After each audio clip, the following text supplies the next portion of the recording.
Welcome to the problem-solving set on transformation. In a bacterial transformation experiment, the donor strain was D+, E+, M+, and the recipient was D-, E-, M-. Results showed that 65% of the cells that became D+, also became M+, but only 4% of the D+ cells were also transformed to E+. Which of the two genes is closer to gene D? So what you need to know that during transformation, the DNA that enters the recipient bacterial cell is not an intact chromosome, but consists of randomly generated fragments of the chromosomal donor DNA. So if two genes are closer together on the donor DNA, that means that they'll end up in the same fragment more often than they would if they were farther apart. So what you need to look at here to see which of the genes is closer to gene D is the co-transformation frequencies, which are given as 65% and 4%. So 65% is obviously a higher frequency, and that is between D+ and the M+ marker. So from this information, you can see that gene M is closer to gene D than GE is, right? So in simpler terms, the higher the co-transformation frequency is,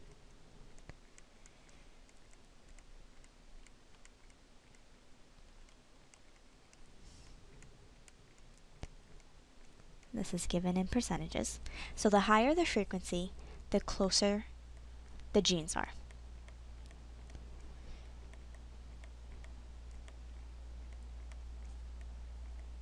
And that's why we concluded with the higher frequency between D+ and M+, you can see that gene M is a lot closer to gene D. Problem 2. Place the events of bacterial transformation in the correct order. Assume experimental conditions in a laboratory setting. So the first step of transformation is when double-stranded donor DNA binds to surface receptors of a competent cell. So competent cells are the ones that are able to go through transformation and accept quote-unquote naked DNA from the surrounding environment. So the first step is B. So I will draw that up here and cross it out. The second step then is that one of the strands of the donor DNA, remember as it was double-stranded, is degraded via a nuclease activity, and the other strand enters the competent cell. So that is step E. Then that single-stranded from the donor DNA has entered the cell, and it now integrates into the recipient genome through homologous recombination, which is step D.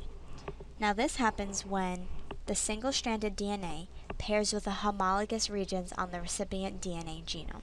Okay, so even though it might not be a perfect match, it does go to the homologous area, and then through recombination, so breakage and re-linkage, it enters the recipient genome. Then the next step is the mismatch repair system corrects any nucleotide differences between the donor and recipient DNAs. So this is step C.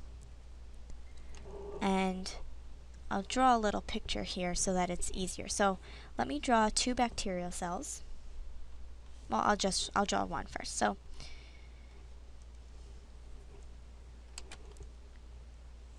here's our bacterial cell, and it has its normal genome. I'll draw, even though it's usually circular, I'll draw it as a linear just so you can see. So after one of the strands of a double-stranded recipient DNA is degraded by nuclease, the second strand enters. So let's show that in blue. So this little fragment enters from the medium, and through homologous recombination, you would end up with a cell that looks like this. So it has its normal genome on one strand, and now it has this donor DNA fragment in the middle. So if there's any differences in nucleotide base sequences between the donor DNA and the recipient genome, the mismatch repair system will go ahead and fix any of those. And the next step is that the repair system removes either the donor or the recipient strand and replaces it with a complementary sequence. So this is where I'm going to split it into two drawings. So F is the next step. So this was step, let me see. This I was drawing step D. Now let me just draw step F. So the mismatch repair, in order to correct any of the differences, it can either remove the newly piece of donor DNA, or it can remove the original recipient DNA. So if it removes the donor DNA, then you would end up with the same original genome. There's no change, and no donor DNA was fully incorporated into the genome. Or you can have it look like this, where some of the recipient DNA was removed so that a complementary strand to the new donor DNA can be placed. So this is